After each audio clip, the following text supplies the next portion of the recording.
Hey YouTube, what's up? It's your boy Rudy, coming at you with number 3 in the series of mountain bike helmet talk that I'm doing. So I went through and did a long-term review on the stage helmet. I did a long-term review on my trigger helmet. Now, today, we're going to unbox the third helmet that I've used since starting mountain biking. So with that being said, guys, please don't forget, look at the 500 subscribers. Hit that subscribe button so I can get up to 500 subscribers. I'm trying to get a new bike out of the deal here.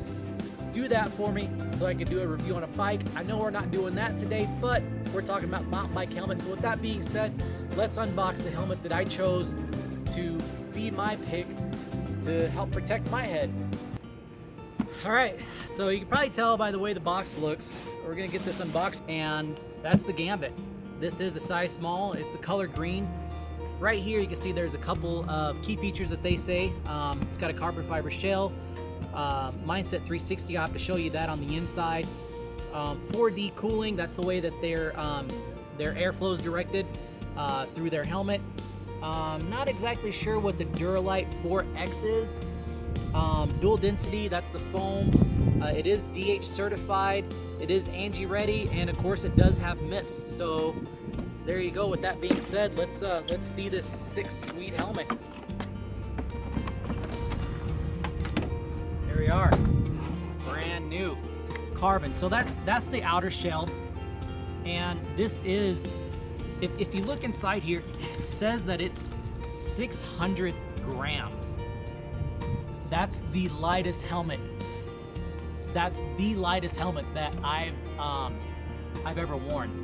And it does feel light to the touch. It does feel lighter than the trigger that we just reviewed earlier today. So I'm excited to wear this thing. The Mindset 360. So this is really cool, and it's gonna be hard for me guys to show you guys. I might just take some close-ups, but inside it's got this nice Boa Style. Let's start back here. So you see the little dial back there? You can kind of hear me clicking around. It snugs up on your head just like the Boa Style dial on the trigger. And just like the trigger, it has 5 different settings. The trigger only has 3, but it has 5 different settings on which you can actually adjust the back of the crown. So even though if your head is smaller, you might have to bring it up if you have a little bit longer gated head, like where the knot of your back of your head is, you can adjust it. So it's got 5 modes of adjustment inside the helmet for that Boa Style dial, so that you can really get a good fit. So looking forward to that. The 4D cooling, that's how they designed the air intake and exit of the helmet. It looks like it's got, let's count them here, 1, 2, 3, 4, 5, 6, 7, 8 vents in the front, and then it's got 1, 2, 3, 4, 5, 6, 7, 8, 9, 10 vents, 10 exhaust vents out the rear. And one thing that I do like is the vents that are right here in front across the brow. There's nice big gaping holes, and also directional airflow into those holes, so they really should help keep things cool when you're pedaling and going downhill. I'll have to look up and see what the Light 4X is.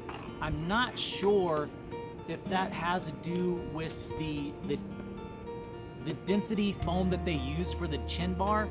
I'm thinking that that's what it is, because I can tell that the outside, the head shell is just a standard dual density foam, and they do list that as a key feature, which is next on the list. But they also rate it as a downhill certified helmet, so that's good to know. Angie ready, which is right back here. It's got this little peel off. You peel that off and you put your Angie on there, and if you get into an accident and you don't respond quickly, it responds to whoever you want it to respond to, so that they can come get you.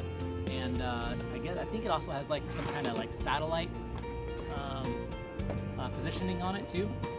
And then last but not least, yes, it has MIPS. I just simply won't own a helmet ever again unless it has MIPS.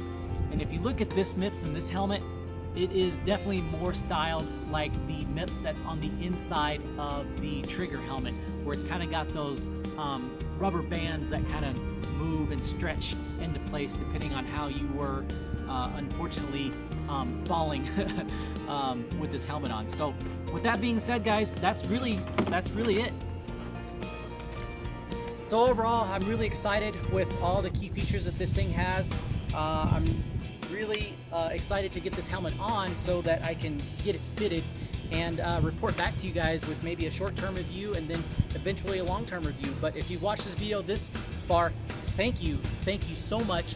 If you can do me one last favor before you go, hit that subscribe button. I'm trying to get to 500 subscribers, and leave me a comment down below. Give me the thumbs up. Let's visit about helmets. Peace out, guys. Go ride your bike.